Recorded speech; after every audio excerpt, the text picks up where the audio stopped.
매일 새벽 72세 할아버지가 폐지를 줍습니다. 폐지 줍는 노인을 바라보는 이웃들의 시선도 가족들도 차갑기만 합니다.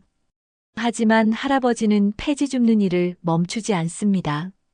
할아버지는 매일 밤 폐지를 팔고 난 돈을 들고 창고로 향합니다.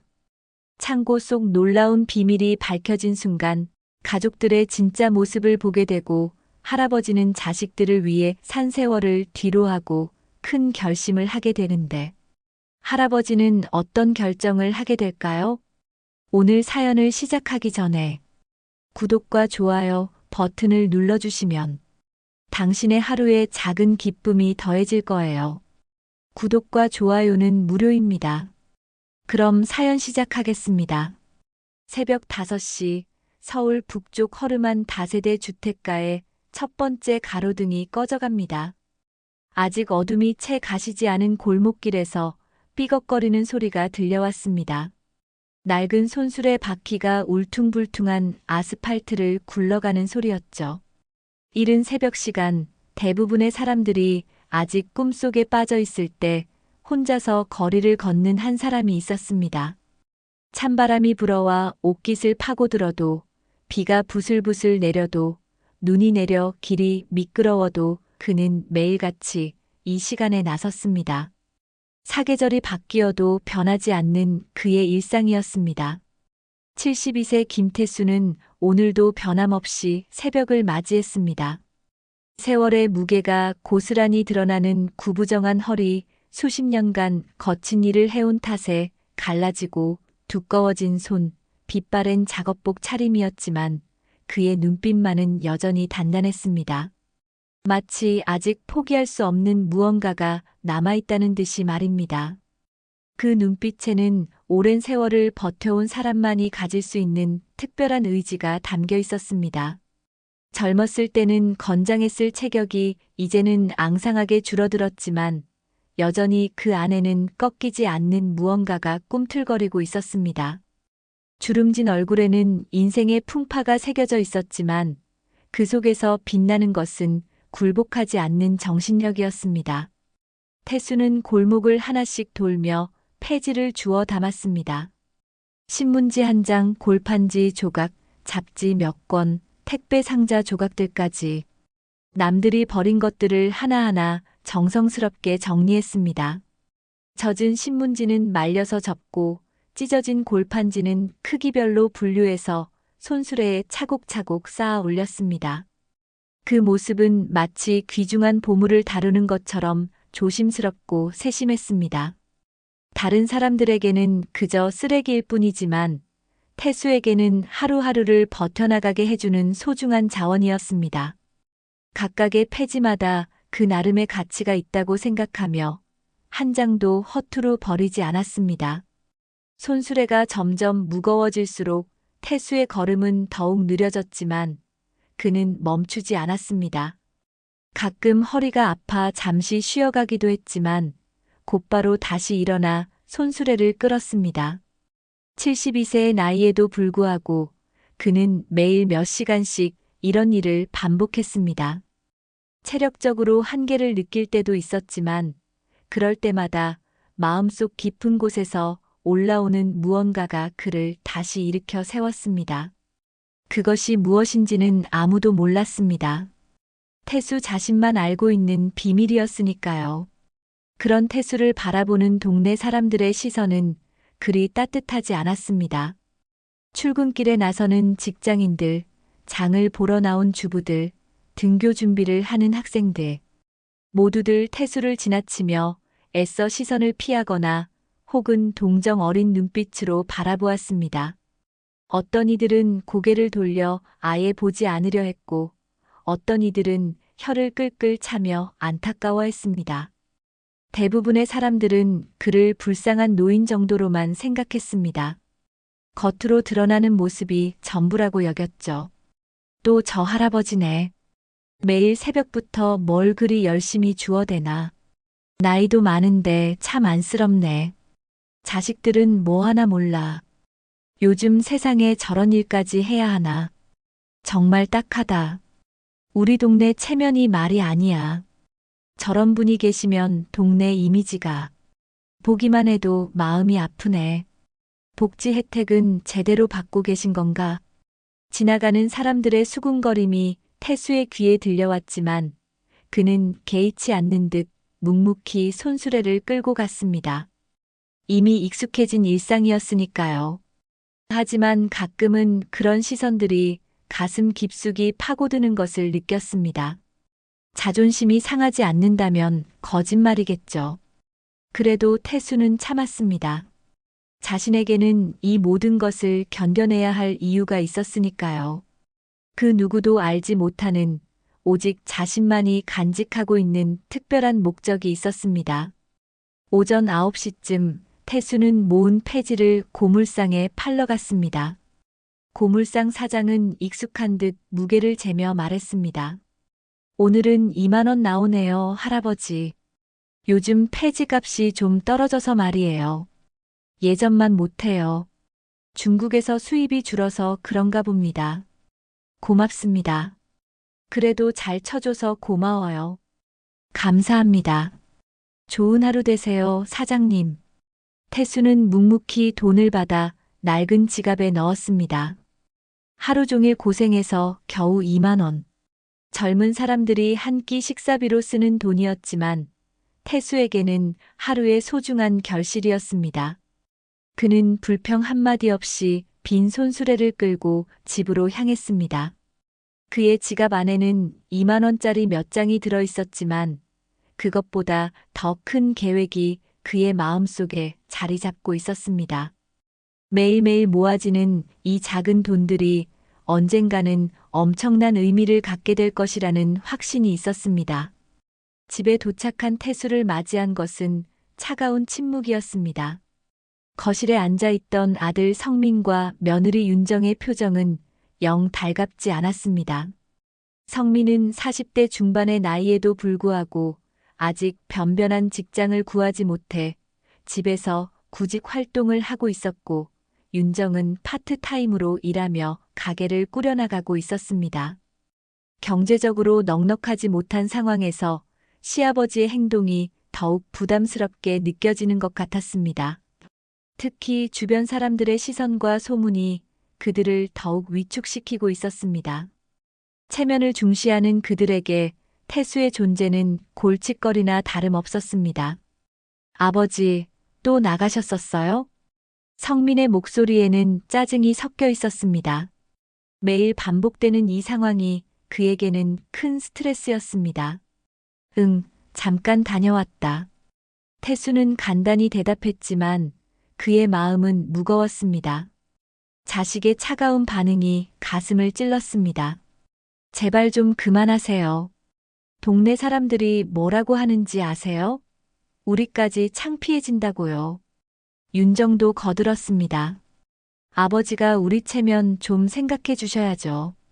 이제 그 폐지 좀 그만하시면 안 돼요? 그냥 저희가 더 벌어서 용돈을 드릴게요. 어차피 쓰시는 돈도 얼마 달에 20 정도만 드리면 되겠어요? 차가운 말이 태수의 가슴에 깊이 박혔습니다. 내 쓰는 건 내가 알아서 하고 있지 않니? 신경 쓰지 말아라. 나는 아직 괜찮아. 태수는 상처받은 마음을 감추고 며느리를 다독였습니다. 하지만 윤정은 그만두지 않겠다는 태수의 말에 짜증을 감출 수가 없었습니다. 괜히 다니다가 다치시기라도 하면 병원비 누가 감당하라고 이러세요? 그냥 좀 가만히 계시면 안 돼요? 정말 신경 쓰여요. 짜증이 난 윤정을 다독이는 성민을 뒤로 하고 태수는 조용히 방으로 들어갔습니다. 상처를 주고 간 아들과 며느리의 기분이 좋지 않았지만 훗날 나중에 자식들에게 보탬이 되어줄 생각을 하며 서운한 마음을 삭혔습니다. 며칠이 지나도 태수의 일상은 변하지 않았습니다. 매일 새벽 5시에 일어나 손수레를 끌고 나가는 것, 폐지를 주워 모으는 것, 그리고 집에서 받는 차가운 시선들까지 모든 것이 그대로였습니다. 하지만 오늘은 조금 다른 일이 벌어질 예정이었습니다. 태수 자신도 모르는 사이에 말입니다. 오후 2시쯤 태수는 평소와 다른 길로 폐지를 주우러 나섰습니다. 골목 안쪽 상가 뒤편에 버려진 박스들이 많다는 소식을 들었기 때문이었습니다. 손수레를 끌고 좁은 골목길을 들어서던 그때 멀리서 익숙한 목소리가 들려왔습니다. 고등학생들의 웃음소리와 함께 섞인 그 목소리는 바로 손녀 수진의 것이었습니다. 야, 수진아. 너 진짜 수학 천재 맞네. 이런 문제도 금방 풀어. 에이, 그냥 조금 익숙할 뿐이야. 너희도 조금만 더 연습하면 돼. 수지는 친구들과 함께 학원에서 나와 이야기를 나누며 걸어오고 있었습니다. 17살 고등학생인 수지는 태수의 유일한 손녀였습니다. 아들 성민의 딸로 총명하고 예의 바른 아이였죠. 하지만 부모들이 할아버지를 부끄러워하는 것을 보며 자라왔기 때문에 태수는 손녀와도 그리 가깝지 못했습니다. 태수는 재빨리 손수레를 골목 구석으로 밀어넣고 몸을 숨겼습니다. 손녀가 자신의 모습을 보고 부끄러워할까봐 걱정이 되었기 때문입니다. 아들과 며느리의 반응을 보면 손녀 역시 할아버지의 이런 모습을 좋아하지 않을 것이라고 생각했습니다. 하지만 예상과 달리 수진과 친구들은 태수가 있는 골목 쪽으로 다가왔습니다. 친구 중 한 명이 태수를 발견하고는 수진에게 물었습니다. 폐지 할아버지다. 상자 버릴 거 없어? 저 할아버지 줘. 할아버지. 수진이가 손을 들었지만 태수는 얼른 몸을 숨기느라 손을 흔드는 수진이를 보지 못했죠. 태수는 더욱 몸을 움츠렸습니다. 이제 들켜버린 것 같았습니다. 수진이 부끄러워하며 모른 척할 것이라고 생각했죠. 또 다른 친구가 말했습니다. 저분 매일 여기서 폐지 주우시는 할아버잖아. 우리 동네에서 유명하신데? 아, 맞다. 우리 엄마가 그러는데 저 할아버지 정말 부지런하시다고 하더라. 태수는 가슴이 철렁했습니다. 이제 손녀가 자신을 부끄러워할 것이고 친구들 앞에서 난처한 상황에 처하게 될 것이라고 생각했습니다. 그는 더욱 작아져서 친구들이 지나가기를 기다렸습니다. 그런데 예상과 완전히 다른 일이 벌어졌습니다. 저분 우리 할아버지야. 수진이 당당하게 말했습니다. 목소리에는 떨림 하나 없었습니다. 친구들이 놀라며 물었습니다. 진짜? 정말 수진이네 할아버지셔? 저 폐지 할아버지가 정말 수진이네 할아버지라고? 수진은 환한 미소를 지으며 대답했습니다. 응, 맞아. 우리 할아버지야. 세상에서 제일 존경하는 분이야. 태수는 귀를 의심했습니다. 자신이 잘못 들은 것일까요? 손녀가 정말로 자신을 존경한다고 말한 것일까요? 친구 중 한 명이 의아해하며 물었습니다. 존경해? 왜? 폐지 주우시는데. 수진의 목소리는 더욱 확고해졌습니다. 할아버지는 정말 대단한 분이야. 나이가 70이 넘으셨는데도 매일 새벽부터 일하셔. 그리고 절대 남한테 손 벌리지 않으시고 스스로 돈을 버셔서 생활하셔. 얼마나 멋지니? 이런 분이 어디 있어? 나는 할아버지가 자랑스러워. 또 다른 친구가 말했습니다. 와, 그렇게 생각하니까 정말 대단하시네. 부지런하시다. 맞아. 우리 할아버지도 나이 드시면서 집에만 계시는데 수진이네 할아버지는 정말 부지런하시다. 수진은 고개를 끄덕이며 말했습니다. 할아버지는 내가 아는 사람 중에서 가장 성실하고 꿋꿋한 분이야. 비가 와도 눈이 와도 아프셔도 절대 쉬지 않으셔. 그리고 항상 다른 사람들한테 친절하시고 나는 할아버지 같은 사람이 되고 싶어.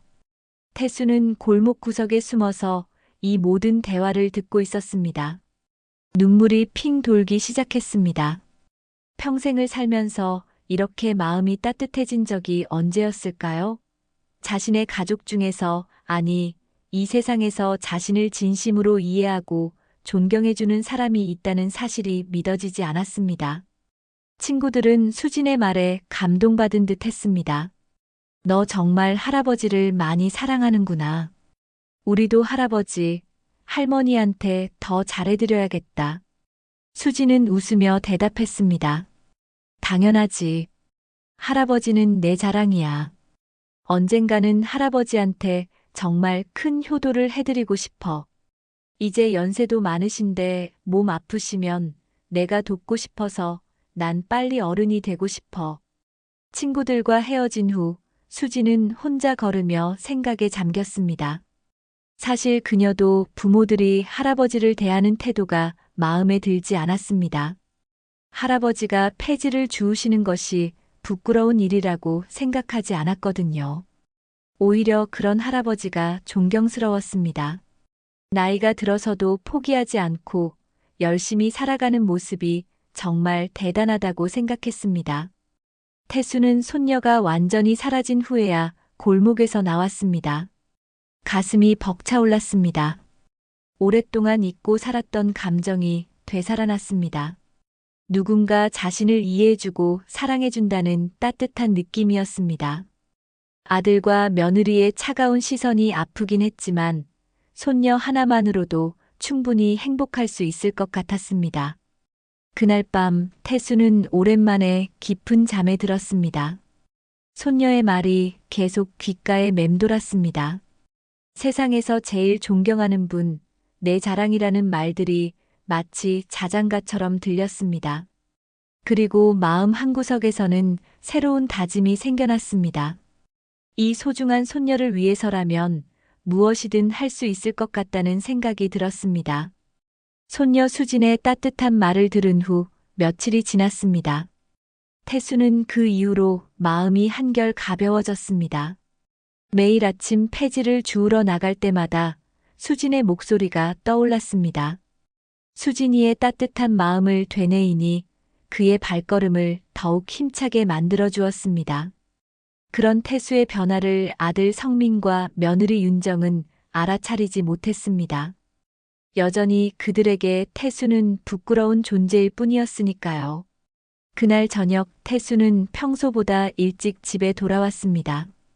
오늘은 특별한 일이 있었기 때문입니다. 고물상 사장이 평소보다 좋은 가격을 쳐주어서 3만 원을 받았거든요. 작은 돈이었지만 태수에게는 의미가 있었습니다. 이 돈을 어떻게 써야 할지 고민하며 집으로 향했습니다. 거실에서는 성민과 윤정이 심각한 표정으로 이야기를 나누고 있었습니다. 수진도 옆에 앉아 숙제를 하고 있었습니다. 태수가 들어서자 분위기가 어색해졌습니다. 아버지, 잠깐 이야기 좀 해요.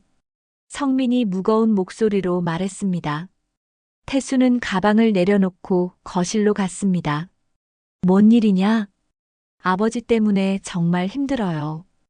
이번 주에 중요한 면접이 있는데 면접관이 저희 동네 이야기를 하더라고요.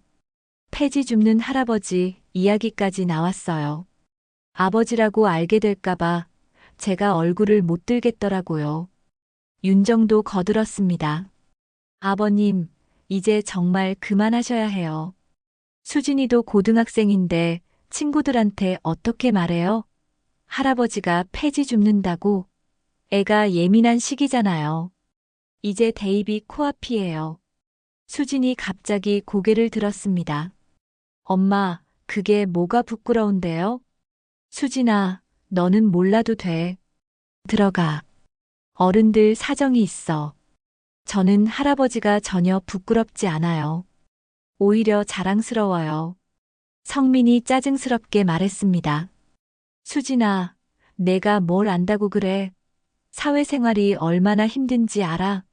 너는 아직 어리니까 잘 모르지만 사회에서는 체면이라는 게 있는 거다.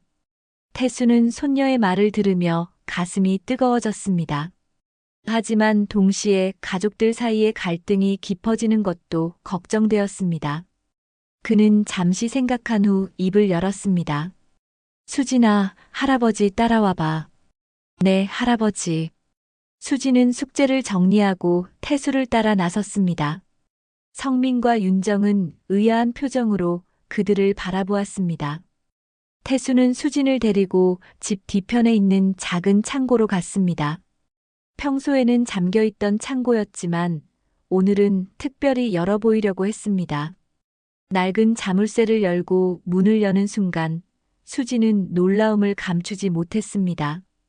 창고 안은 생각보다 정리가 잘 되어 있었습니다.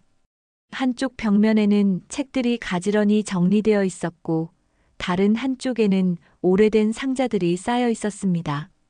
태수는 구석에 있는 특별한 상자 하나를 조심스럽게 꺼냈습니다. 수진아, 할아버지가 보여줄 게 있다. 태수의 목소리는 평소보다 떨리고 있었습니다. 그는 상자를 열면서 말했습니다. 이건 할아버지가 지난 15년 동안 모은 거다. 상자 뚜껑이 열리자 수진은 입을 다물지 못했습니다. 상자 안에는 작은 금괴들이 반짝이며 빛나고 있었습니다. 크기는 작았지만 여러 개가 정성스럽게 보관되어 있었습니다. 할아버지, 이게 뭐예요? 금이다. 할아버지가 폐지 팔아서 번 돈으로 조금씩 산 거야. 태수는 금괴 하나를 들어서 수진에게 보여주었습니다. 매달 번 돈에서 조금씩 떼어내서 금을 샀단다. 은행에 맡겨두면 이자도 적고 인플레이션 때문에 가치가 떨어지잖니. 그런데 금은 다르거든. 시간이 지날수록 가치가 올라가지. 그렇게 모은 금이 이렇게 되었어. 수지는 여전히 믿을 수 없다는 표정이었습니다. 할아버지, 이게 정말 다 금이에요? 그렇다. 순금 99.9%야. 여기 증명서도 있고. 태수는 상자 한쪽에서 구매 영수증과 증명서들을 꺼내 보여주었습니다. 수지는 서류들을 들여다보았습니다. 정말로 할아버지가 말한 것이 사실이었습니다. 할아버지, 이게 도대체 얼마나 되는 거예요? 지금 시세로 따지면 억 단위가 될 거다. 그동안 금값이 많이 올랐잖니. 수지는 깜짝 놀랐습니다. 수억이라니 상상할 수 없는 큰 돈이었습니다. 할아버지, 이렇게 큰 돈이 있으시면서 왜 아무한테도 말씀 안 하셨어요? 아빠한테 말씀하시면 되잖아요. 태수는 쓴웃음을 지었습니다. 수진아, 할아버지가 왜 이걸 비밀로 했는지 알겠니? 잘 모르겠어요. 사람은 말이야, 돈이 있다는 걸 알면 태도가 변한단다. 할아버지를 진짜 사랑해서 좋아하는 건지 아니면 돈 때문에 좋아하는 건지 구분이 안 되거든. 수지는 고개를 끄덕였습니다. 할아버지의 말이 이해되기 시작했습니다. 그래서 할아버지는 지금까지 누가 진짜 할아버지를 사랑하는지 지켜봤던 거야. 그럼 이제 아셨어요? 태수는 따뜻한 미소를 지었습니다. 그럼, 수진이 너 말이야. 수진의 눈에 눈물이 맺혔습니다. 할아버지, 내가 며칠 전에 친구들한테 한 말 할아버지가 다 들었다. 할아버지를 존경한다고 자랑스럽다고 한 그 말들 말이야. 나는 수진이 너가 할아버지를 많이 부끄러워 할 줄 알았어. 내 마음이 정말 고마워서 눈물이 났어. 고맙다, 아가. 수진은 얼굴이 빨갛게 달아올랐습니다. 할아버지가 들으셨어요? 흥. 그때 할아버지가 얼마나 기뻤는지 몰라. 평생 살아오면서 그렇게 행복한 적이 없었다. 태수는 금괴를 다시 상자에 넣으며 말했습니다. 이 금은 말이야. 나중에 너희들이 정말 필요할 때 쓰라고 모은 거다. 내가 대학 갈 때도 쓸 수 있고, 결혼할 때도 쓸 수 있고. 할아버지, 정말 대단해요. 이렇게 큰 계획을 세우고 계셨다니. 하지만 수진아, 이건 우리끼리만 아는 비밀이야. 아직은 다른 사람들한테 말하면 안 돼. 왜요? 아직 때가 안 됐거든. 할아버지가 언제 말할지 정할 거야. 수지는 고개를 끄덕였습니다. 할아버지를 완전히 새로운 시각에서 보게 되었습니다. 단순히 폐지를 줍는 노인이 아니라 깊은 계획과 지혜를 가진 대단한 분이었던 것입니다. 할아버지, 저는 이미 할아버지가 자랑스러워요. 이런 게 있든 없든 상관없어요. 태수는 손녀의 말에 가슴이 뭉클했습니다. 고마워, 수진아. 수진이는 할아버지가 세상에서 가장 사랑하는 사람이야. 알지? 알고 있어요. 할아버지. 그날 밤 수진은 잠을 이루지 못했습니다. 할아버지의 비밀이 너무나 충격적이었기 때문입니다. 동시에 할아버지에 대한 존경심은 더욱 깊어졌습니다. 수진이 할아버지의 비밀을 알게 된 지 일주일이 지났습니다. 그 사이 수진은 할아버지를 바라보는 눈빛이 완전히 달라졌습니다. 예전에도 존경했지만 이제는 경외감까지 느꼈습니다. 매일 새벽 폐지를 주우러 나가시는 할아버지의 모습에서 단순한 생계유지가 아닌 훨씬 더 큰 계획과 의지를 읽을 수 있었기 때문입니다. 하지만 수진에게는 고민이 생겼습니다. 아버지 성민과 어머니 윤정이 할아버지를 대하는 태도가 갈수록 차가워지고 있었거든요. 며칠 전에는 아예 대놓고 이런 말까지 했습니다. 아버지 때문에 우리 가족이 동네에서 손가락질 받는다고 말입니다. 수지는 할아버지의 진실을 부모들에게 말해야 할지 고민했지만 할아버지와의 약속을 지키기로 했습니다. 아직 때가 되지 않았다고 하셨으니까요. 그런데 오늘 저녁 집안 분위기가 심상치 않았습니다. 성민과 윤정이 거실에서 심각한 표정으로 무언가를 의논하고 있었습니다. 수진이 방에서 나와 물을 마시러 부엌으로 가던 중에 그들의 대화를 엿들었습니다. 여보, 이제 정말 한계야. 아버지한테 확실하게 말해야겠어. 맞아요. 더 이상 참을 수가 없어요. 우리 체면이 말이 아니에요. 정말 창피해 죽겠어요. 내일 아버지 들어오시면 단호하게 얘기하자. 이번엔 절대 넘어가면 안 돼. 수지는 가슴이 철렁했습니다. 부모들이 할아버지에게 무슨 말을 하려는 것일까요? 분명 좋은 일은 아닐 것 같았습니다. 저기 아빠, 엄마, 사실은 아니에요. 수지는 부모님을 불러 말을 꺼내고 싶었지만 태수의 말이 떠올라 이내 말끝을 흐렸습니다. 다음 날 저녁 태수가 평소처럼 폐지를 줍고 돌아왔습니다. 오늘도 2만 5천 원 정도의 수입이 있었습니다. 작은 돈이었지만 꾸준히 모으면 의미가 있을 것이라고 생각하며 집 앞에 도착했습니다. 그런데 집안 분위기가 이상했습니다. 성민과 윤정이 거실 소파에 나란히 앉아 있었고 표정이 매우 심각했습니다. 수진도 한 구석에 앉아 있었는데 걱정스러운 얼굴이었습니다. 아버지, 잠깐 앉아보세요. 성민의 목소리는 평소보다 훨씬 단호했습니다. 태수는 무슨 일인지 궁금했지만 조용히 의자에 앉았습니다. 뭔 일이냐? 아버지, 이제 정말 솔직하게 말씀드리겠습니다. 성민은 심호흡을 한 후 말을 이었습니다. 아버지가 매일 폐지 주우러 다니시는 것 때문에 저희가 얼마나 힘든지 아세요? 태수는 아무 말 없이 듣고 있었습니다. 윤정도 거들었습니다. 아버님, 저희가 이 동네에서 살기가 정말 어려워요. 사람들이 뒤에서 뭐라고 하는지 아세요? 저 집 시아버지가 폐지 줍는다고 수군거려요. 제가 파트타임 일하러 가는 것도 창피해요. 직장 사람들이 다 알고 있어요. 성민이 목소리를 높였습니다.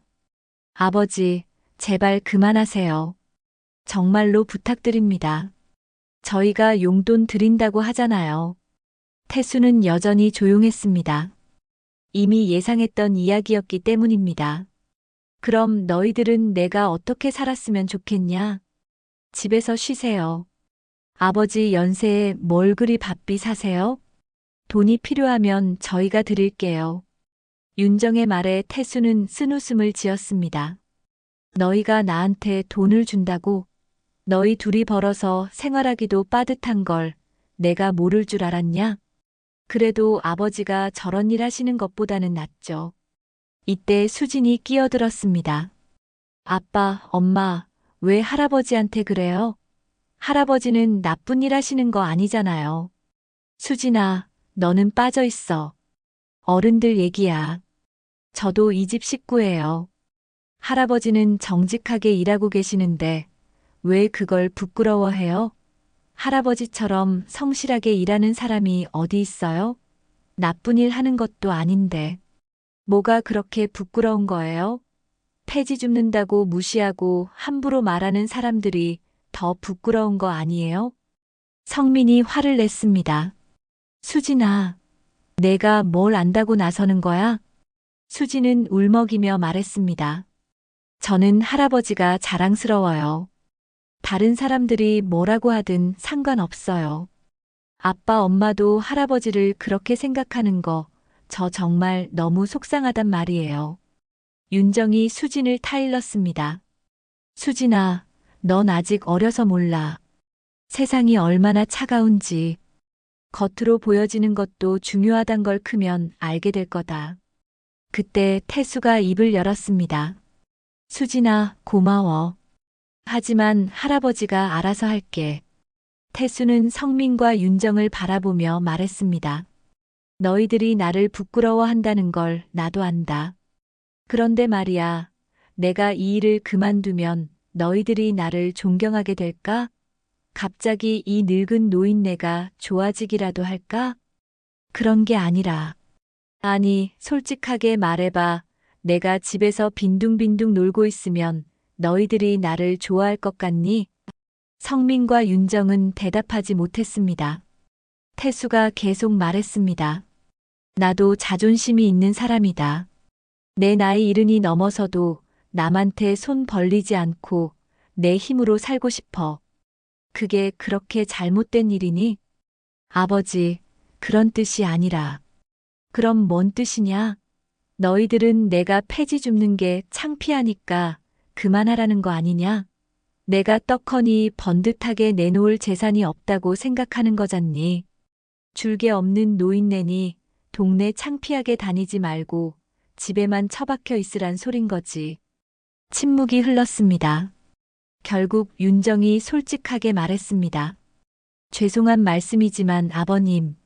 맞아요. 창피해요. 정말 견디기 힘들어요. 솔직히 물려줄 재산도 없으신데 아프기라도 하면 저희에겐 부담인 게 사실이에요. 가족이니까 솔직하게 말씀드리는 거예요. 태수는 고개를 끄덕였습니다. 그렇구나. 알겠다. 난 지금까지 너희를 위해 최선을 다해 살아왔어. 그런데 이런 취급을 받는 거라면 난 더 이상 너희를 위해 살지는 않으려 한다. 아버지. 아니다. 이해한다. 너희들 입장에서는 그럴 수도 있지. 태수는 자리에서 일어났습니다. 하지만 나는 내 방식대로 살겠다. 너희들이 싫어하든 말든 물려줄 재산 없고 받을 것도 없으니 신경을 끄면 될 것 아니냐. 너희에게 바라는 거 없다. 그날 밤 태수는 잠을 이루지 못했습니다. 자식들의 말이 계속 머릿속을 맴돌았습니다. 자신이 정말 잘못 살고 있는 것일까요? 하지만 포기할 수는 없었습니다. 아직 이루어야 할 목표가 있었으니까요. 수진도 마찬가지로 잠을 못 이뤘습니다. 할아버지의 비밀을 알고 있는 자신으로서는 부모들의 태도가 너무 안타까웠습니다. 하지만 할아버지와의 약속을 지켜야 했습니다. 며칠 후 상황은 더욱 악화되었습니다. 성민과 윤정은 태수에게 더욱 강하게 압박을 가했습니다. 아버지, 제발요.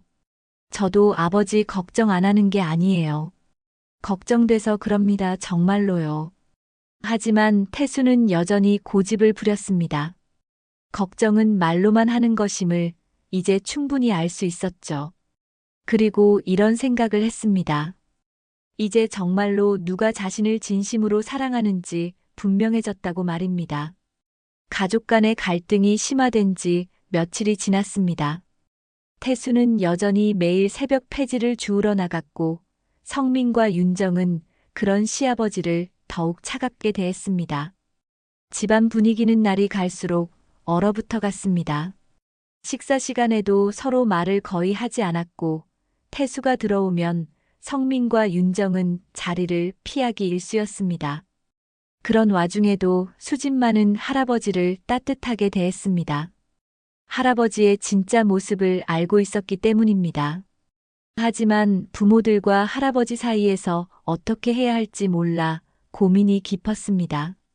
어느 날 저녁, 태수가 평소보다 늦게 집에 돌아왔습니다. 오늘은 좀 더 먼 곳까지 가서 폐지를 주었기 때문입니다. 피곤한 몸을 이끌고 현관문을 열고 들어서는데 거실에서 성민과 윤정이 기다리고 있었습니다. 표정이 평소보다 더욱 심각해 보였습니다. 아버지, 앉으세요. 성민의 목소리에는 이전과 다른 무언가가 섞여 있었습니다. 단순한 짜증이 아닌 더 깊은 감정이었습니다. 태수는 조용히 의자에 앉았습니다. 무슨 일이 또 벌어진 것일까요? 아버지, 저희가 마지막으로 부탁드립니다. 윤정이 먼저 말을 꺼냈습니다. 더 이상 참을 수가 없어요. 아버님이 계속 그런 일을 하시면 저희는 정말 이 동네에서 살 수가 없어요. 성민도 거들었습니다. 아버지, 솔직히 말씀드릴게요. 저희에게도 자존심이 있어요. 아버지가 폐지를 주우시는 걸 보고 있으면 너무 괴로워요. 태수는 아무 말 없이 듣고 있었습니다. 그리고 하나 더 말씀드릴 게 있어요.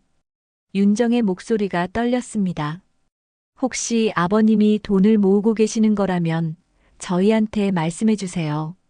그 돈이 얼마나 되는지 알려주시면 저희가 관리해 드릴게요. 태수의 눈빛이 변했습니다. 돈? 네. 아버님이 그렇게 열심히 폐지를 주우시는 걸 보면 분명 돈을 모으고 계실 거 아니에요? 그런 돈이 있으면 저희한테 맡기세요. 성민이 더욱 구체적으로 말했습니다. 아버지, 나이가 드시면 판단력이 떨어질 수 있어요. 그런 돈은 저희가 관리하는 게 맞죠. 나중에 필요할 때 잘 써드릴게요. 태수는 이들의 진짜 속마음을 보기 시작했습니다. 체면 때문에 폐지 줍는 것을 반대한다고 했지만 사실은 자신이 모은 돈에 관심이 있었던 것입니다. 그럼 너희들은 내가 돈을 가지고 있을 거라고 생각하는구나? 당연하죠. 그렇게 오래 돈을 모으셨으면 제법 될 거 아니에요? 윤정이 대답했습니다. 저희 생각에는 몇백만 원은 될 것 같은데요. 그런 돈을 아버님 혼자 관리하시기엔 위험해요. 태수는 씁쓸했습니다. 결국 이들도 다른 사람들과 다르지 않았습니다. 자신을 진심으로 걱정하는 게 아니라 돈에 관심이 있었던 것입니다. 그래서 내가 그 일을 그만두면 그 돈을 너희들한테 맡기라는 거냐? 그렇죠. 그게 맞잖아요. 성민이 당연하다는 듯 말했습니다. 아버지 혼자서 그런 큰 돈을 관리하실 필요 없어요. 저희가 잘 굴려서 더 불려드릴게요. 더 불린다고? 네. 요즘 투자도 하고 그러면 돈이 늘어나잖아요. 어렵게 몸 쓰지 마시고 저희한테 그냥 다 주세요. 저희가 알아서 해드릴게요. 아버지도 편하게 돈 벌고 쓰시면 좋잖아요. 태수는 한숨을 깊게 쉬었습니다. 자식들의 진짜 모습을 보게 되어 마음이 무거웠습니다. 너희는 아직도 내가 왜 일을 하는지 모르는구나. 그때 수진이 방에서 나왔습니다. 부모들의 목소리가 커서 다 들렸던 것 같습니다. 엄마, 아빠, 지금 뭐 하고 있는 거예요? 수진아, 어른들 얘기니까 들어가 있어. 안 들어가요. 할아버지한테 그게 무슨 말이에요? 돈 내놓으라고요? 윤정이 변명했습니다. 그런 게 아니라 할아버지를 위해서. 거짓말이에요. 할아버지 돈이 탐나는 거잖아요. 할아버지 무시하시더니 할아버지 돈은 탐나세요? 성민이 화를 냈습니다. 수진아, 어디서 어른한테 그런 말을 해? 사실을 말한 거예요. 할아버지가 힘들게 모은 돈을 빼앗으려고 하고 있잖아요. 태수는 손녀의 말에 가슴이 뭉클했습니다. 역시 수진만이 자신을 진정으로 이해해주고 있었습니다. 수진아, 괜찮다. 태수가 수진을 달랬습니다. 할아버지가 알아서 할게. 그리고 성민과 윤정을 바라보며 말했습니다. 너희들이 내 돈에 관심이 있다는 건 알겠다. 하지만 그 돈은 내 것이고 내가 어떻게 쓸지도 내가 정할 거다. 아버지, 그러시지 말고. 아니다. 너희들에게 줄 생각은 없다. 나는 아침에 일어나서 내가 할 수 있는 걸 찾아 하는 게 좋아. 너희들에게 보탬이 되면 더 좋은 일이지만 이 나이 먹고 가만히 앉아서 자식들 주는 밥, 용돈 받아서 살고 싶지 않아. 나를 조금만 존중해주면 안 되겠니? 태수의 진심 어린 속마음에도 성민과 윤정은 시큰둥했습니다. 되려 모은 돈을 줄 생각이 없다는 말에 화가 난 윤정이었죠. 왜요? 저희는 아버지 아들, 며느리인데 왜 안 주신다는 거예요? 너희들이 나를 어떻게 대하는지 지켜봤다.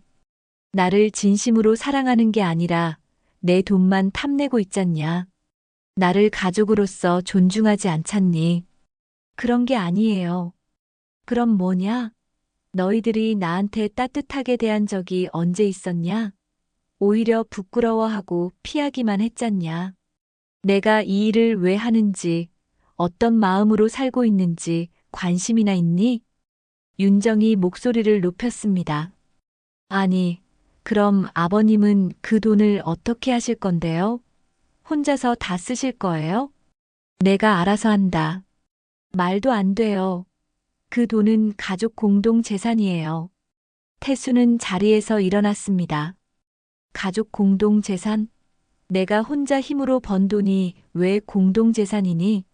아버님이 저희 집에서 사시잖아요. 그럼 당연히. 그럼 나가면 되겠구나. 태수의 말에 모두가 놀랐습니다. 아버지, 그런 뜻이 아니에요. 아니다, 이제 확실히 알겠다. 수일 내로 이 집을 떠나마. 수진이 할아버지 편에 섰습니다.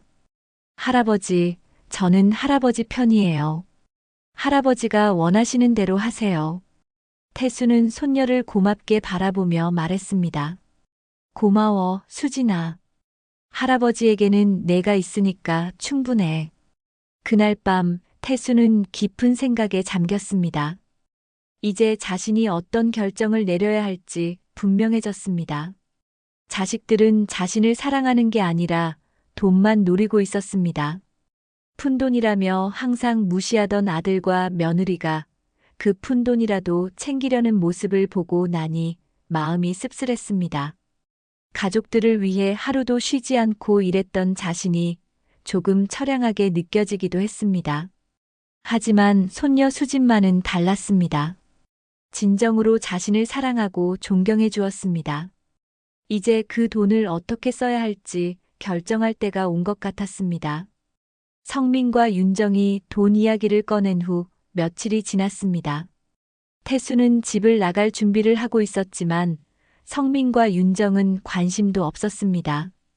이제 성민과 윤정은 아예 태수와 말도 하지 않았습니다. 거실에서 마주치면 인사조차 하지 않았습니다. 하지만 그들의 시선에서는 여전히 무언가를 기대하는 듯한 빛이 보였습니다. 태수가 언젠가는 마음을 바꿔 돈을 내놓을 것이라고 생각하는 것 같았습니다. 태수는 이런 상황이 더욱 견디기 어려웠습니다. 자식들이 자신을 사랑해서가 아니라 돈 때문에 관심을 보인다는 사실이 너무나 슬펐습니다. 밤마다 잠들기 전에 이런 생각을 했습니다. 과연 자신이 평생 모은 돈을 이런 자식들에게 물려주는 것이 맞을까요? 수진만은 여전히 할아버지를 따뜻하게 대해주었습니다. 부모들이 할아버지를 냉대하면 할수록 수진은 오히려 더욱 할아버지에게 다가갔습니다. 학교에서 돌아오면 제일 먼저 할아버지 방에 가서 안부를 물었고 함께 저녁 산책을 하기도 했습니다. 할아버지, 괜찮으세요?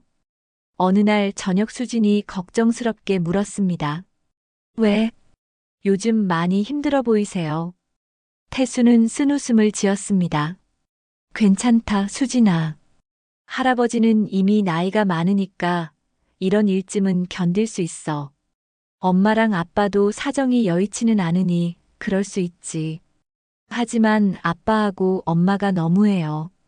어떻게 할아버지한테 그럴 수 있어요? 사람은 각자 다른 생각을 가지고 살아가는 거란다.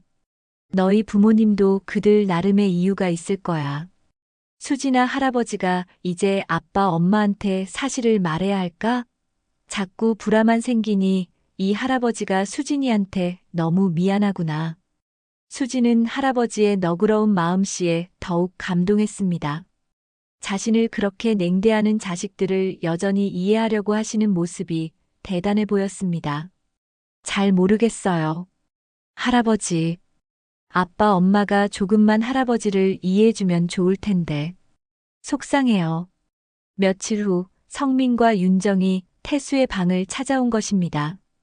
이번에는 더욱 직접적으로 압박을 가하려는 것 같았습니다. 아버지, 진지하게 이야기해요. 성민의 목소리는 이전보다 훨씬 강경했습니다. 뭔 이야기? 아버지가 모은 돈 말이에요. 정확히 얼마나 되는지 알려주세요. 윤정도 옆에서 거들었습니다. 수진에게 뭔가 얘기를 들은 걸까요? 그토록 무시하던 태수에게 왜 이렇게 채근을 하는 걸까요? 아버님, 저희도 아버님 자식인데 알 권리가 있잖아요. 그리고 그 돈을 어떻게 쓸 계획인지도 말씀해 주세요. 태수는 이들을 찬찬히 바라보았습니다. 정말로 돈에만 관심이 있다는 것이 너무나 분명했습니다. 내가 왜 너희들한테 그걸 말해야 하냐? 당연하잖아요. 저희는 아버지 가족이에요. 성민이 목소리를 높였습니다. 가족? 가족이라고 생각은 하고 있었던 거니? 가족이면 뭐든지 공유해야 하는 거야? 그럼 너희들 통장 잔고도 나한테 알려줘야겠네. 그건 다른 문제죠. 뭐가 다르냐? 똑같은 거 아니냐? 윤정이 한 발 더 나아갔습니다. 아버님, 솔직히 말씀드릴게요. 저희가 힘들어서 그래요. 경제적으로도 어렵고 사회적으로도 체면이 서지 않아서요. 아버님이 도와주셔야 해요. 도와달라고? 네. 아버님이 그렇게 돈을 모으셨으면 저희한테도 나눠주셔야 하는 거 아니에요? 태수는 깊은 한숨을 쉬었습니다. 너희들은 내가 왜 그 돈을 모았는지 생각해 본 적 있냐? 생계를 위해서 모으신 거죠. 아니다. 나는 너희들을 위해서 모은 거다. 성민과 윤정의 눈이 반짝였습니다. 그럼 저희한테 주실 거죠? 아니다. 네. 태수의 목소리가 차갑게 변했습니다. 너희들을 위해서 모았지만 너희들한테 줄 생각은 없다. 무슨 말씀이세요? 너희들이 나를 어떻게 대하는지 봤다. 진심으로 나를 사랑하는 게 아니라 내 돈만 탐내고 있잖니. 난 조금이라도 날 존중해 주길, 가족으로서 인정하고 사랑해 주길 바랬어. 그리고 기다렸어. 그런데 너희는 변함이 없더라. 성민이 화를 냈습니다. 아버지, 그럼 그 돈을 어떻게 하실 건데요? 가지고 무덤에 들어가실 거예요? 그럴 수도 있지. 말도 안 돼요. 자식들 놔두고 돈을 어디다 쓴다는 거예요? 태수는 잠시 생각한 후 말했습니다. 사회에 환원할 생각이다. 사회에 환원요? 윤정이 깜짝 놀랐습니다. 그래. 어려운 사람들을 돕는 데 쓸 거다. 아버님, 그럴 거면 왜 그 고생을 하셨어요? 자식들 잘 되라고 모으신 거 아니에요? 아니, 뭐 자선사업가라도 되세요? 왜 그 고생을 해서 남을 준다는 거예요? 너희들 잘 되라고 모은 게 맞다. 정말 필요할 때, 힘들 때 쓰게 도와주려고 악착같이 모았던 게 맞아. 하지만 너희들은 잘 될 자격이 없어. 성민이 벌떡 일어섰습니다. 아버지, 지금 뭐라고 하신 거예요? 사실대로 말한 거다. 너희들은 나를 부끄러워하고 사랑으로 대하지 않는데. 그런 너희에게 내가 왜 돈을 줘야 하니? 가족이라 가족이니까 더 서운한 거다. 차라리 모르는 사람한테 주는 게 더 보람찬 일이 될 거야. 윤정도 흥분했습니다. 아버님이 너무하세요. 저희가 언제 아버님을 부끄러워했어요? 지금까지 했던 말들 다 잊었냐? 내가 폐지 줍는 게 창피하다고, 동네 체면이 서지 않는다고 그렇게 말했잖니? 나한테는 관심이 없고 오직 너희들의 체면만 봐달라고 했다. 그건 정말 체면 때문이었어요. 체면이 그렇게 중요하냐? 나보다도. 성민과 윤정은 할 말이 없었습니다. 태수가 계속 말했습니다. 나는 평생 너희들을 사랑했다. 하지만 너희들은 나를 사랑한 적이 없어. 지금도 내 돈에만 관심이 있지. 내 마음은 전혀 관심 없잖냐. 아버지, 이제 확실해졌다. 나는 이제서야 결심이 섰어. 미련하게 너희에게 희망을 품었는데 부질없는 마음이었구나. 내 돈은 너희들한테 주지 않겠다. 그때 수진이 방 밖에서 이 모든 대화를 듣고 있었습니다. 부모들이 할아버지한테 돈을 달라고 압박하는 모습이 너무 보기 싫었습니다. 수진은 할아버지의 진짜 마음을 알고 있었기 때문에 더욱 안타까웠습니다. 성민과 윤정이 방을 나간 후 수진이 들어왔습니다. 할아버지, 괜찮으세요? 괜찮다, 수진아. 할아버지 마음이 많이 아프시죠? 태수는 손녀의 따뜻한 마음씨에 위로를 받았습니다. 수진아, 너만 있으면 할아버지는 괜찮아. 할아버지, 정말로 그 돈을 다른 데 쓰실 거예요?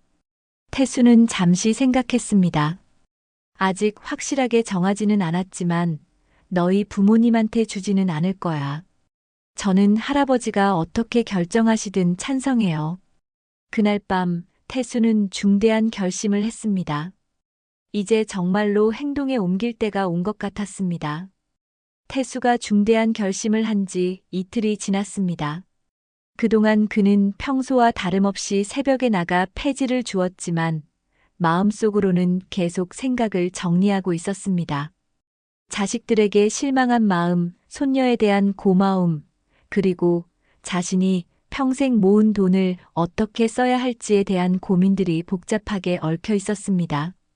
오늘 아침도 태수는 어김없이 손수레를 끌고 나갔습니다. 하지만 오늘은 폐지를 주우러 가는 게 아니었습니다. 다른 목적지가 있었습니다. 바로 동네에서 가장 큰 교회였습니다. 태수는 종교에 특별히 깊은 관심이 있었던 건 아니지만 그 교회의 목사님이 어려운 사람들을 많이 도와준다는 소문을 들어 알고 있었습니다. 교회에 도착한 태수는 잠시 망설였습니다. 정말로 이 결정이 옳은 것일까요? 하지만 자식들의 차가운 태도를 생각하니 마음이 굳어졌습니다. 그는 교회 문을 열고 들어갔습니다. 어떻게 오셨습니까? 젊은 목사가 태수를 반갑게 맞아주었습니다. 목사님과 이야기를 나누고 싶어서 왔습니다. 물론이죠. 사무실로 오시겠습니까? 목사님 사무실에 앉은 태수는 한동안 말을 꺼내지 못했습니다. 어떻게 시작해야 할지 몰랐기 때문입니다. 편하게 말씀하세요. 목사님의 따뜻한 말에 용기를 얻은 태수는 천천히 이야기를 시작했습니다. 저는 15년 동안 폐지를 주우며 돈을 모았습니다. 그러셨군요.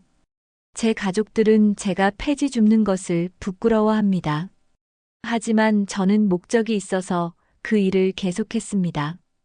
태수는 자신의 이야기를 차근차근 들려주었습니다. 어떻게 매일 조금씩 돈을 모아 금을 샀는지, 그리고 그 돈을 가족들을 위해 모았지만 정작 가족들은 자신을 이해해주지 못한다는 이야기까지 모두 말했습니다. 목사님은 조용히 듣고 있다가 물었습니다. 그럼 지금 어떻게 하고 싶으신 겁니까? 그 돈을 사회에 환원하고 싶습니다. 목사님이 놀랐습니다. 사회에 환원요? 네. 제 자식들에게는 주고 싶지 않아요. 그들은 저를 사랑하는 게 아니라 제 돈만 원하거든요. 평생 자식들을 위해 모은 돈이지만 이제 저에게는 의미가 없는 돈이 되어버렸습니다. 태수는 손수레에서 작은 가방을 꺼냈습니다. 그리고 그 안에서 금괴 몇 개를 꺼내 책상 위에 놓았습니다. 목사님은 눈을 크게 뜨며 말했습니다. 이것들이 모두 금입니까? 네. 이건 일부고 집에 더 있습니다. 전체 가치가 지금 시세로 수억 정도 될 거예요. 수억이요? 목사님은 믿을 수 없다는 표정이었습니다. 폐지를 주우시는 어르신이 이런 큰 돈을 가지고 계실 줄은 상상도 못했거든요. 목사님, 이 돈을 어려운 사람들을 위해 써주십시오. 하지만 이런 큰 돈을 정말 괜찮으십니까? 제가 평생 모은 돈입니다. 오직 내 새끼들을 위해서였죠. 하지만 의미 없는 돈이 되어버렸으니 차라리 어려운 사람들한테 도움이 되는 게 낫겠어요. 목사님은 태수의 손을 잡으며 말했습니다. 정말 고마우신 분이십니다. 하지만 가족들과 다시 한번 상의해 보시는 게 어떨까요? 너무 큰 돈이지 않습니까, 어르신? 어르신도 많이 힘들어 보이시고요. 이 돈으로 어르신도 조금 편히 사실 수 있지 않으시겠습니까? 아닙니다. 이미 충분히 생각해 봤어요. 제 결정은 바뀌지 않습니다. 태수는 집에 가서 나머지 금괴들도 가져오겠다고 했습니다. 목사님은 이런 큰 기부를 받아도 되는지 고민했지만 태수의 확고한 의지를 보고 받아들이기로 했습니다. 오후에 태수는 집에 돌아와 창고로 갔습니다. 수진이 학교에서 돌아와 할아버지를 찾다가 창고에서 발견했습니다. 할아버지, 여기서 뭐 하세요? 아, 수진아. 너 왔구나. 태수는 상자를 들고 있었습니다. 바로 그 금괴들이 들어있는 상자였습니다. 할아버지, 그거 어디 가져가시려고 해요? 수진은 불안해졌습니다. 할아버지가 무슨 일을 하려는 걸까요? 수진아, 할아버지가 중요한 결정을 했다. 무슨 결정이요? 이 금을 교회에 기부하기로 했어. 수진은 깜짝 놀랐습니다. 교회에 기부요? 왜요? 너희 부모님이 이 돈을 탐내고 있잖니. 차라리 어려운 사람들을 돕는 데 쓰이는 게 나을 것 같아서. 하지만 할아버지, 그 돈은 할아버지가 평생 모으신 거잖아요. 맞다. 그래서 내가 마음대로 쓸 권리가 있어. 수지는 복잡한 마음이었습니다. 할아버지의 결정을 이해는 하지만 그래도 부모님 생각이 안 나는 건 아니었어요. 할아버지, 정말 다 기부하실 거예요? 대부분은 기부할 거야. 하지만 너를 위해서는 조금 남겨둘게. 태수는 작은 금괴 하나를 꺼내 수진에게 보여주었습니다. 이건 내 것이야. 저요? 너만큼은 할아버지를 진심으로 사랑해 주었으니까. 수진의 눈에 눈물이 맺혔습니다. 아니에요, 할아버지. 이건 할아버지를 위해 쓰세요. 할아버지를 위한 건 아무것도 없잖아요. 다 주면 할아버지는 어떡해요? 수진아, 이 할아버지는 평생을 너희만 보고 살았어. 그리고 열심히 일했지. 그런데 이제 이것들은 나에게 아무런 의미가 없어. 이 할아버지에게 의미 있는 건 너 하나뿐이다. 이건 내가 정말 필요할 때 써라. 대학 갈 때든 결혼할 때든. 그때 성민과 윤정이 집에 들어왔습니다. 그들은 태수가 상자를 들고 있는 것을 보고 이상하게 생각했습니다. 아버지, 뭐 하고 계세요? 아무것도 아니다. 태수는 상자를 다시 넣으려 했지만 성민이 의심스럽게 물었습니다. 그 상자 안에 뭐가 들어있어요? 상관없는 일이다. 하지만 윤정이 더욱 다가왔습니다. 혹시 그 안에 돈이 들어있는 거 아니에요? 태수는 더 이상 숨길 수 없다고 생각했습니다. 그래, 하지만 너희들과는 상관없는 일이다. 그런 게 어디서요? 저희한테 보여주세요. 성민이 상자를 열려고 했지만 태수가 막았습니다. 안 된다. 왜 안 돼요? 저희도 알 권리가 있잖아요. 그때 격투가 벌어졌습니다. 성민과 윤정이 상자를 빼앗으려 하고 태수는 그것을 지키려고 했습니다. 결국 상자가 바닥에 떨어져 뚜껑이 열렸고 금괴들이 바닥에 굴러 떨어졌습니다. 성민과 윤정은 입을 다물지 못했습니다. 와, 이게 다 뭐예요? 이게 정말 금이에요? 아버지, 이런 걸 가지고 계셨다고요? 여보, 이게 웬일이야? 진짜 우리도 받을 게 있었네. 이제 걱정 안 해도 되겠다. 아, 너무 다행이다. 며느리 윤정은 눈앞에 금을 보며 흥분을 감추지 못했습니다. 태수는 한숨을 쉬며 말했습니다.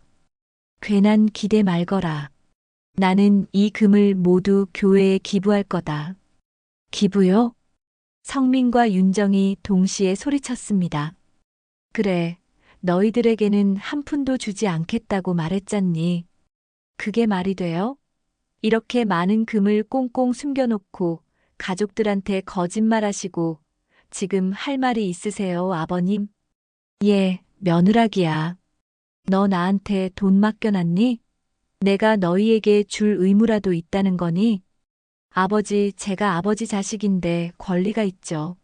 아버지가 기부하시게 그냥 둘 수는 없어요. 남 좋은 일을 왜 합니까, 대체? 그날 밤은 집안이 난리가 났습니다. 그날 밤 집안은 말 그대로 전쟁터가 되었습니다.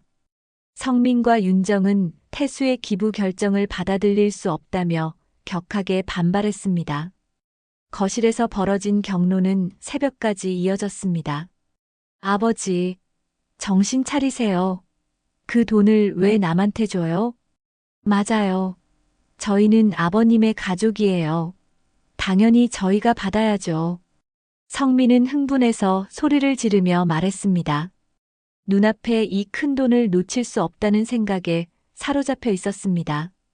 윤정도 마찬가지였습니다. 아버님, 제발 다시 생각해 보세요. 저희가 얼마나 힘들게 사는지 아시잖아요. 하지만 태수의 마음은 이미 굳어 있었습니다. 내 결정은 바뀌지 않아. 아버지, 제발 오해를 푸세요. 서운한 게 있으시면 다 푸세요. 저희는 정말 아버지를 생각해서 거짓말하지 마라. 너희들 눈에는 돈밖에 보이지 않았어. 며칠 후 상황은 더욱 심각해졌습니다. 성민과 윤정은 법무사를 찾아가 상담을 받았습니다. 아버지가 정신적으로 문제가 있어서 그런 결정을 내렸다며 법적으로 막을 방법을 찾으려 했습니다. 아버지 나이가 많으시니까 판단력이 흐려진 것 같아요. 이런 경우 법적으로 보호받을 수 없나요? 하지만 법무사는 명확하게 답했습니다. 어르신께서 정신적으로 정상이시고 본인 의사로 기부를 결정하셨다면 자식분들이 막을 방법은 없습니다. 개인의 재산 처분권은 헌법으로 보장된 권리입니다. 성민과 윤정은 절망했지만 포기하지 않았습니다. 다른 방법을 찾아보기로 했습니다. 그 사이 태수는 자신의 계획을 차근차근 실행에 옮겼습니다. 교회를 다시 찾아가 나머지 금괴들도 모두 가져왔습니다. 목사님은 태수의 확고한 의지를 보고 정식으로 기부를 받아들였습니다. 정말 대단한 분이십니다. 이 돈은 꼭 어려운 분들을 위해 잘 쓰겠습니다. 부탁드립니다. 이게 제 평생의 마지막 소원입니다. 어르신, 이런 큰 결단을 내리시기까지 얼마나 고민이 많으셨을까요? 아닙니다. 오히려 이제야 마음이 편해졌어요. 기부 절차가 완료되자 교회에서는 이 감동적인 이야기를 지역 언론에 알렸습니다. 폐지 줍던 72세 노인의 수억 원 상당 금괴 기부라는 제목의 기사가 신문과 방송에 나왔습니다. 기사 내용은 이러했습니다. 15년간 매일 새벽 폐지를 주우며 모은 돈으로 금을 사서 그것을 어려운 사람들을 위해 기부한 김태수 씨의 이야기였습니다. 많은 사람들이 감동받았고 태수는 하루아침에 지역의 유명 인사가 되었습니다. 인터넷에서도 그의 이야기가 화제가 되었고 전국적으로 알려지기 시작했습니다. 요즘 같은 세상에 이런 분이 계시다니 정말 감동적이다. 나도 저런 어른이 되고 싶다. 진짜 존경스럽다. 온라인 댓글들은 대부분 태수를 칭찬하는 내용이었습니다. 성민과 윤정은 뉴스를 보고 충격에 빠졌습니다. 정말로 아버지가 기부를 해버린 것입니다. 그들은 마지막으로 법적 대응을 시도했습니다. 변호사를 찾아가서 상속권을 주장하며 기부 무효 소송을 제기했습니다. 아버지가 정상적인 판단을 할 수 없는 상태에서 내린 결정이니까 무효라고 할 수 있지 않을까요? 가족들 동의 없이 그런 큰 돈을 기부한 건 문제가 있다고 봅니다. 하지만 변호사도 회의적이었습니다. 승소 가능성이 희박합니다. 어르신이 정신적으로 정상이시고 자발적으로 내린 결정이라면 법원에서 인정해줄 가능성이 낮아요. 그래도 성민과 윤정은 소송을 진행했습니다. 포기할 수 없었기 때문입니다. 몇 달 후 법원의 판결이 나왔습니다. 피고인 김태수 씨는 정신적으로 정상이며 자신의 재산을 자유롭게 처분할 권리가 있습니다. 이미 기부가 완료되었으므로 원고들의 상속권 주장을 받아들일 수 없습니다. 법정에서 성민과 윤정은 완전히 무너져 내렸습니다. 수억 원이라는 큰 돈을 놓쳐버린 것입니다. 법정 비용까지 들어서 오히려 손해만 보게 되었습니다. 법정을 나서며 성민이 태수에게 소리쳤습니다. 아버지, 정말 이렇게 하실 거예요? 자식들한테 한 푼도 안 남겨주고. 태수는 냉정하게 대답했습니다. 너희는 나를 부끄러워했지만 나는 끝까지 너희를 생각했다. 그러나 이제 인연은 여기까지다. 아버지, 저희도 아버지를 사랑해요. 이제 와서 그런 말을 해도 소용없어. 진짜 사랑이 무엇인지 너희들은 모르거든. 하지만 태수는 돌아보지 않고 법정을 나섰습니다. 수진이 할아버지의 팔을 붙잡고 함께 걸어갔습니다. 그날 저녁 태수는 수진을 새로 마련한 자신의 집으로 데려왔습니다. 그리고 조심스럽게 상자 하나를 꺼냈습니다. 수진아, 여기 이건 네가 잘 보관해 주렴. 상자 안에는 큰 금괴 2덩이가 들어있었습니다. 다른 것들보다도 크고 무게가 상당해 보이는 묵직한 것들이었습니다. 이 또한 상당한 가치가 있어 보였습니다. 할아버지, 교회에 다 기부한 거 아니셨어요? 이건 뭐예요? 그래, 다 기부했지. 이제 남은 건 이것뿐이야. 이건 수진이 아빠 엄마 몫으로 남겨둔 거야. 할아버지께서 아빠 엄마한테는 주지 않으시겠다고 하셨잖아요. 지금은 줄 수가 없어. 나중에 수진이가 커서 아빠 엄마가 좀 더 좋은 사람이 됐다고 생각했을 때 할아버지 대신 전해주거라. 내 살아 생전에 그 모습을 보면 좋겠지만 그렇지 못할 수 있으니까. 할아버지가 수진이 믿고 맡겨도 되겠니? 수진의 눈에 눈물이 흘렀습니다. 할아버지, 수진아, 아빠와 엄마를 너무 미워하지 말아라. 어른들 사정이 있는 거야. 돈이 참 사람을 비참하게 만들지만 그래도 정말 필요할 때 없으면 고통스러운 게 돈이지. 우리 가족 고생 덜하고 좀 쉽게 해결을 했으면 좋겠다. 할아버지, 어떻게 이렇게까지 하실 수가 있으세요? 할아버지는 이렇게 가족들을 사랑하는데 아빠 엄마는 대체 왜 이런 할아버지를 똑바로 봐주질 못하는 걸까요? 저는 할아버지만 있으면 충분해요. 할아버지 제가 정말 많이 존경해요. 고마워, 수진아. 태수는 손녀를 따뜻하게 안아주었습니다. 너는 할아버지에게 세상에서 가장 소중한 보물이란다. 수진도 할아버지를 꽉 안으며 말했습니다. 저도 할아버지를 정말 사랑해요. 할아버지는 제가 세상에서 가장 존경하는 분이에요. 며칠 후 동네 사람들의 태수를 바라보는 시선이 완전히 바뀌었습니다. 예전에는 불쌍하게 여기거나 무시했던 사람들이 이제는 존경의 눈빛으로 바라봤습니다. 저분이 그 유명한 김태수 어르신이시구나. 정말 대단하신 분이야. 그렇게 큰 돈을 기부하다니. 우리가 얼마나 잘못 생각하고 있었는지 몰라. 앞으로는 함부로 판단하면 안 되겠어. 태수는 여전히 매일 새벽 나가서 폐지를 주었습니다. 하지만 이제는 다른 이유에서였습니다. 이미 목적은 달성했지만 이 일 자체가 자신의 삶의 의미가 되어 있었기 때문입니다. 게다가 사람들의 시선도 달라져서 더 이상 부끄러운 일이 아니었습니다. 어느 날 오후 태수와 수진이 함께 동네를 산책하고 있었습니다. 지나가는 사람들이 태수에게 인사를 건넸습니다. 어르신 정말 존경합니다. 어르신 덕분에 많은 사람들이 도움을 받고 있어요. 저희 동네에 이런 훌륭한 분이 계셔서 자랑스러워요. 태수는 겸손하게 인사를 받으며 수진과 함께 걸었습니다. 할아버지, 기분이 어떠세요? 아주 좋다, 수진아. 이제야 진짜 평안해진 것 같아. 저도 할아버지가 행복해 보이셔서 좋아요. 수진아, 할아버지가 너한테 마지막으로 하고 싶은 말이 있다. 뭐예요? 사람은 돈이 많다고 행복한 게 아니야. 누군가를 진심으로 사랑하고 그 사람에게 사랑받을 때 진짜 행복한 거란다. 지금 이 할아버지처럼 말이야. 네, 할아버지. 너는 할아버지를 진심으로 사랑해줬어. 그래서 할아버지는 세상에서 가장 부자가 된 기분이야. 수지는 할아버지의 손을 꼭 잡았습니다. 저도 할아버지 덕분에 정말 행복해요. 할아버지는 제 인생의 가장 큰 자랑이에요.